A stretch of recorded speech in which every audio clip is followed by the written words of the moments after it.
দীর্ঘ ৩ বছর ধরে রাওয়ালপিন্ডির আদিয়ালা কারাগারে বন্দী থাকা ইমরান খানের শারীরিক অসুস্থতাকে সর্বোচ্চ অগ্রাধিকার দিয়ে তাৎক্ষণিক নির্দেশ জারি করেছে পাকিস্তানের সুপ্রিম কোর্ট।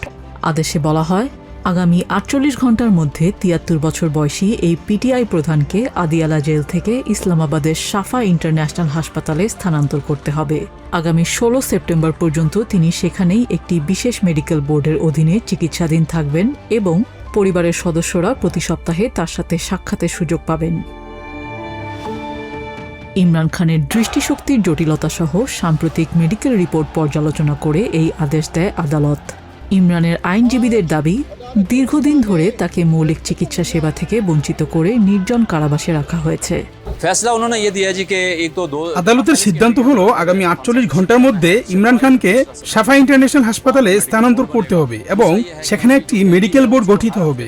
এছাড়া তার পরিবার প্রতি সপ্তাহে তার সঙ্গে সাক্ষাৎ করতে পারবে। সাম্প্রতিক মেডিকেল রিপোর্ট, বিশেষ করে গতকাল জমা দেয় রিপোর্টের আলোকে আদালতের এই রায় অত্যন্ত ইতিবাচক ও গঠনমূলক। ১৯৯২ সালে পাকিস্তানকে বিশ্বকাপ জেতানো ক্রিকেট কিংবদন্তি ইমরান খান ১৯৯৬ সালে গঠন করেন পাকিস্তান তেহরিক-ই-ইনসাফ বা পিটিআই। রাজনৈতিক চড়াই উতরাই ও দীর্ঘ আন্দোলনের পর ২০১৮ সালে দুর্নীতির বিরুদ্ধে লড়াইয়ের প্রতিশ্রুতি দিয়ে ক্ষমতায় বসেন তিনি।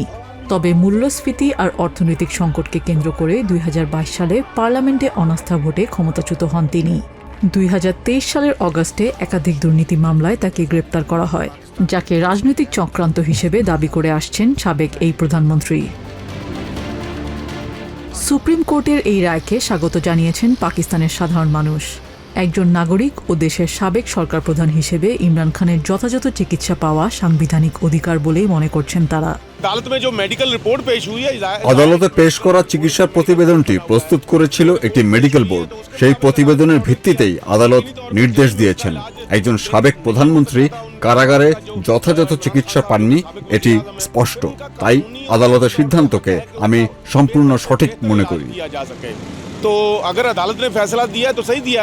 हर पाकिस्तानी के एक हक है। প্রত্যেক পাকিস্তানি নাগরিকের মৌলিক চাহিদা নিশ্চিতের অধিকার রয়েছে। ইমরান খানের চোখ ও দৃষ্টিশক্তির সমস্যা নিয়ে উদ্বেগ ছিল, তাই তাকে হাসপাতালে স্থানান্তরের রায়টি একদম যথার্থ। রাজনীতি ও নানা আইনি টানাপোড়েনের মাঝে সুপ্রিম কোর্টের এই পদক্ষেপ আপাতত কিছুটা হলেও স্বস্তি ফিরিয়ে এনেছে পাকিস্তানের রাজনৈতিক মহল ও পিটিআই সমর্থকদের মাঝে। নিজিয়া জামি, TVN24 নিউজ ডেস্ক।